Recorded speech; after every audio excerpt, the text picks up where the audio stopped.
Hi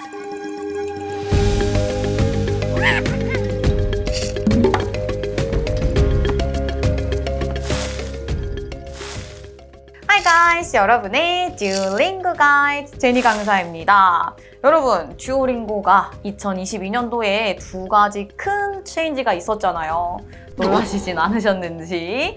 자, 그래서 제가 오늘 그 두 가지 큰 변화는 어떤 것이 있었고 또 여러분이 어떤 식으로 대비를 하셔야 하는지 포인트를 좀 콕콕 집어드리려고 영상을 촬영하고 있습니다. 자, 일단은 첫 번째 가장 큰 변화는요. 우리 기존에 이건 있었던 문제죠. 하지만 이 라이팅 샘플이라는 문제 유형 원래는 점수에 포함이 되지 않았었어요. 그냥 기간의 제출용으로 우리가 작성을 했었었는데 그 라이팅 샘플이 갑작스럽게 저희 점수에 포함이 되기 시작합니다. 그쵸? 그래서 라이팅 샘플이 우리 이제 점수에 포함이 된다는 점이 일단 첫 번째 큰 변화였고요. 두 번째는 아마 이제 연습을 하려고 여러분이 듀오링고 사이트 들어가셔서 연습 문제를 푸신 분들이 있었을 거예요. 그 연습 문제 세트에 인터랙티브 리딩 섹션이라고 새롭게 추가된 것을 여러분이 아마 보셨을 겁니다. 그 새롭게 추가된 그것이 시험에도 이제 추가가 된다는 점. 안 그래도 저는 약간 좀 불안했어요. 이거 추가될 것 같은데 했는데 아니나 다를까 시험에 새로운 문제로 등장하였습니다. 그래서 좀 정리를 해보자면 우리가 기존에는 공부해야 했던 문제 유형 개수가 총 10개였죠. 근데 이제는 2개가 더 추가가 돼서요. 공부해야 되는 문제 개수는 총 12개라고 여러분이 생각하시면 되고, 근데 또 여러분 듀오링고의 장점 중에 장점, 우리 좀 빨리 끝나는 시험이죠. 그것은 그대로 유지가 돼요. 그래서 문제 유형은 좀 추가가 되었지만 동일하게 1시간 내외로 전체 시험을 마무리하실 수가 있습니다. 자, 그러면 제가 라이팅 섹션부터 먼저 한번 설명을 드려보겠습니다. 자, 라이팅 샘플은 여러분 낯설지 않으시죠? 우리가 아예 새롭게 등장한 문제 유형도 아니고 기존에 뭐 점수에 포함은 되지 않았지만 기간에 어차피 제출용으로 여러분이 여튼 연습은 하셨을 그런 문제 유형이잖아요. 그래서 얘는 뭐 따로 갑자기 시험에 포함이 된대 해서 막 엄청나게 준비를 할 필요까지는 없을 것 같습니다. 동일하게 우리가 최소 3분 그리고 최대 5분 안에 여러분이 주어진 주제에 대한 글을 작성하시면 되는데 조금의 차이가 있다면 기존에 우리가 2개 정도의 주제를 선택을 할 수 있었어요. 2개 중에 내가 좀 더 원하는 주제를 선택해서 글을 썼다면 이젠 이제 그런 것이 없어진다는 점. 그래서 여러분이 주어진 주제를 가지고 무조건 글을 작성하셔야 되고요. 뭐 준비 방법도 사실은 따로 없어요. 우리 그 전에 이 라이팅 샘플 말고도 50단어 이상 글쓰기 이런 문제 유형들이랑 동일하죠. 어차피 주어진 시간도 동일하기 때문에 똑같이 연습하시면 되고요. 근데 이제 대신에 뭐 라이팅, 글쓰기 자체 문제 비중이 조금 많아졌잖아요.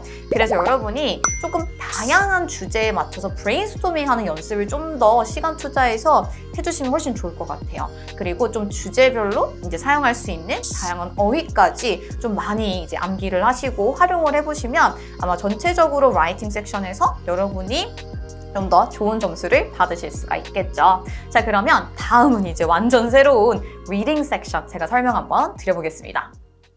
자, 두 번째 문제 유형은 Interactive Reading Section이었습니다. 아마 이 부분은 첫 번째 변화보다는 훨씬 더 큰 변화라고 아마 많이들 느끼셨을 것 같아요. 일단은 Interactive Reading Section이라는 것의 가장 큰 특징은 얘는 문제, question이 아니라 section이라는 것이에요.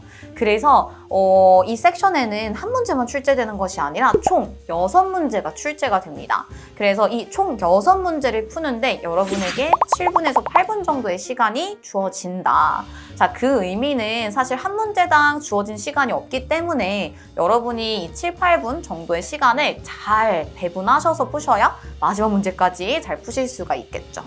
자, 그러면 이 새롭게 등장한 인터랙티브 리딩 섹션은 어떤 부분에서 점수를 갖게 되느냐? literacy 그리고 comprehension 이 두 구간에서 그레이딩이 된다라고 알고 계시면 되겠습니다. 자, 그래서 우리가 총 6문제가 등장한다라고 말씀을 드렸는데요. 우리가 풀게 되는 또는 우리가 알아야 되는 문제 유형의 개수는 총 5가지고요. 옆에 보이는 것처럼 이렇게 5개의 문제 유형이 새롭게 등장을 하게 됩니다. 이 5문제 유형 중에서도요. Highlight the answer 라는 문제 유형은 2번 출제가 된다. 이렇게 여러분이 알고 계시면 될 것 같습니다. 자, 그러면 좀 더 자세한 건 제가 화면을 띄우고 여러분한테 조금 더 구체적으로 설명을 한번 드려보겠습니다. 자, 일단 첫 번째로 보통 등장하는 문제 유형은 complete the sentences라고 얘기를 하는 문제 유형이고요. 이 문제 유형은 말 그대로 문장 속에 있는 빈칸을 여러분이 알맞은 단어를 골라서 선택해서 우리 완성을 해주시면 됩니다. 그럼 보기는 저희는 지금 이렇게 나오긴 했지만 여러분이 실제 시험에서는요, 옆에 보이시다시피 드롭다운 메뉴로 여러분이 쭉 스크롤해서 보실 수가 있고요. 보기는 뭐 개수가 정해져 있진 않아요. 그래서 어떤 경우에는 몇 개 없을 수도 있지만 어떤 경우에는 보기가 되게 많을 수도 있어요. 그래서 그건 여러분이 알고 계시면 좋을 것 같습니다. 우리가 첫 번째 문제는 사실 문법적으로만 접근을 해서는 안 됩니다. 문법적으로 이 자리에 들어올 수 있는 단어는 몇 개다 이렇게 해서 여러분 오답 소거를 해서 몇 개를 남겨두시면은요, 분명히 내용을 읽으면서 내용적 또는 흐름적으로 좀 맞는 것을 또 고르게 돼요. 그러다 보면은 나도 모르게 이 제시문을 다 해석을 하고 있을 거예요. 근데 그래서 시간이 오래 걸리지만 생각해보면 이 인터랙티브 리딩 섹션은요, 이 한 문제, 이 한 제시문, 이 패시지를 가지고 총 6문제를 계속 푸시는 거거든요. 그래서 처음에 해석을 잘 해두시면은요, 그 다음에는 여러분이 꽤 수월하게 문제를 빠르게 푸실 수가 있어요. 그래서 뭐 어떤 경우에는 한 2, 3분 정도까지도 걸리실 수가 있습니다. 그래서 여기에서 접근하셔야 되는 부분은 문법적으로 일단 오답 소거하시고, 그리고 나서 소거하신 후에 내용을 한번 체크하면서 알맞은 단어를 고르시면 되겠죠. 자, 이렇게 해서 첫 번째 문제를 완성해요. 그럼 이제 두 번째로 넘어가거든요. 그러면 여러분이 아마 여기서 깜짝 놀라실 수 있어요. 왜냐하면 방금 전에 여러분이 골랐던 것들에 대한 정답이 여기 들어가 있습니다. 그래서 왜냐하면 우리 이제는 완성본의 제시문을 보면서 문제를 푸셔야 하기 때문에요. 여러분이 이때 막 나 이거 틀렸고 나 이거 맞았네 막 이런 거 체크하고 있으면 안 되는 거 아시죠? 그래서 그런 거는 이미 지나간 문제 유형이니 잊어주시고, 여러분은 여기에서 이제 전체적인 내용 중에 여러분이 하셔야 되는 거는 complete the passage. 이제는 제시문을 완성하셔야 해요. 그래서 여기에 이렇게 보기가 있을 건데, 보기 중에 여러분이 이 빈칸에 들어갔을 때 잘 어울리는 보기 하나를 골라주시면 되겠습니다. 이때는 당연히 우리가 앞에서 조금의 해석을 했기 때문에 여러분이 아마 처음부터 끝까지 읽을 필요 전혀 없을 거고요. 대략 무슨 얘기인지 알고 있을 겁니다. 그래서 가장 중요한 거는요, 당연히 이런까지 얘기해도 되나? 자, 여기 앞에 있는 문장과 바로 뒤에 따라 나오는 문장. 그래서 이 빈칸을 기점으로 앞뒤 문장을 잘 이해하시는 게 가장 중요해요. 왜냐하면 전체 맥락을 지금 두고 얘기를 하는 것이 아니라 저 문장들 사이의 맥락만 얘기하고 있기 때문에 나머지 구간까지는 전혀 내용 신경 안 쓰시고 푸실 수 있습니다. 그래서 요거는 우리 토플 해본 분들은 또 아실 텐데, 우리 약간 인설션이란 문제 유형 있는 거 아시죠? 똑같아요. 문장을 삽입하는 그런 문제 유형입니다. 그렇기 때문에 앞뒤 내용상 가장 어울리는 답변 골라주시면 되겠죠. 자, 이번 문제 유형은 Highlight the answer 문제 유형이에요. 이 문제 유형은 보통 2개 정도, 한 섹션에 2문제 정도 출제가 됩니다. 그래서 일단은 어떻게 접근을 해야 되는지 정확하게 알아주는 게 중요하겠죠. 자, 일단 질문 먼저 볼게요. 항상 이렇게 질문이 이렇게 떠 있을 거고요. What are the monarch butterflies known for? 질문입니다. 자, 그러면 우리가 지문은 이미 2 문제를 풀면서 조금 어느 정도 익숙해졌기 때문에 여러분이 지문을 다 읽을 필요 전혀 없겠죠? 저 내용이 어디 구간에서 나왔더라? 라고 생각하시면서 답을 찾아주시면 됩니다.